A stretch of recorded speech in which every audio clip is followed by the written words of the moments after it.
Autismo. Uma palavra e um universo não tão recente, mas que ainda passa por grandes descobertas e desafios.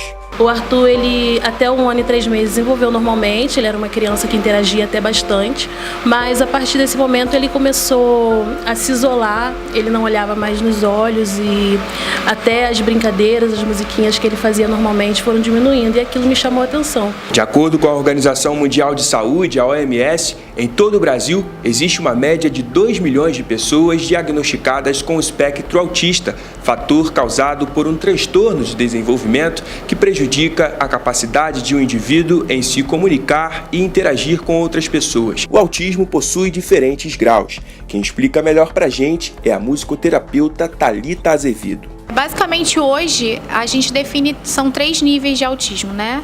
E aí a gente faz a testagem para saber esse nível, então existe uma certa pontuação. E aí a gente vai colocando dentro dessa pontuação para saber se é leve, se é moderado, se é severo. E pra gente aqui, o importante é a gente saber como vai a evolução da criança. Se ele é severo, se ele é leve, a gente quer que ele se desenvolva dentro desse processo. Conhecendo histórias, descobrimos o Guilherme de Oliveira, de 9 anos, filho da Marcele, de 36. O pequeno é portador do nível 3 do autismo, considerado por especialistas como o mais severo. Eu percebi que ele tinha dificuldade de interagir com as crianças, vivia muito no cantinho dele, o barulho incomodava bastante ele, a socialização com as pessoas também, e a escola em si percebeu que ele tinha alguma dificuldade. O processo de aceitação do diagnóstico por parte das mamães e dos papais nem sempre é tão fácil, uma vez que a partir do veredito feito por um especialista, os responsáveis por essas crianças se veem embarcando em um novo mundo. Mesmo a gente sendo mãe é muito complicado, e pro meu esposo também foi muito pior, né? Até porque o pai já acha que a mãe tá botando coisa na cabeça, né? Essas coisas aonde não tem.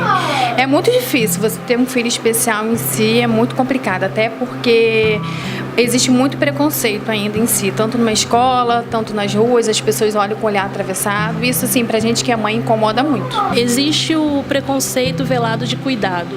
Existem pessoas que dizem que elas têm um pouco de medo de não saber lidar. Nós enfrentamos situações, sim, de não ser mais convidados para festas de aniversário.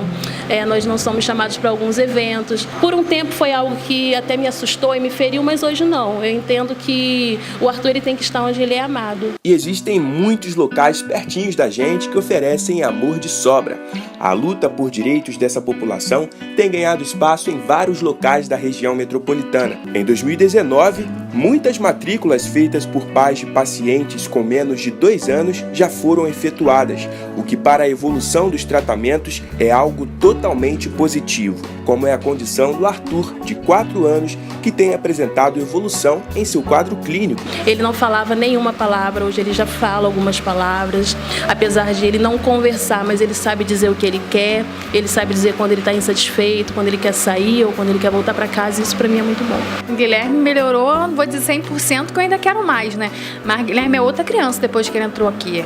90%, até 95%, que eu vou dizer, eu só tenho a agradecer. Apesar do despertar ser tão repentino, o apoio da família como um todo se torna fundamental. O período de solidão, eu posso dizer que foi só no pré-diagnóstico. A partir do momento que o Arthur recebeu o diagnóstico, a família inteira abraçou. E o que o Arthur é hoje, na data de hoje, eu falo que é o esforço da família inteira. Só eu sozinha não conseguiria. Pais e responsáveis que têm crianças em casa devem estar atentos a outros comportamentos de cada uma delas.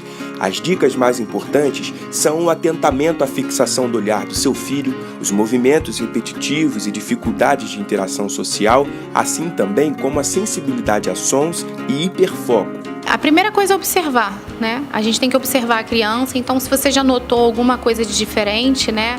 Um atraso na fala, uma postura já diferenciada das outras crianças, e a maioria da fala que chega aqui com os pais dizendo pra gente é que eles observam que o filho é um pouquinho diferente ou muito diferente, né? Esse diferente às vezes pode não ser nada, mas eu acho que nesse sentido é melhor pecar para uma observação, um olhar diferenciado, e aí você tem que levar um neurologista.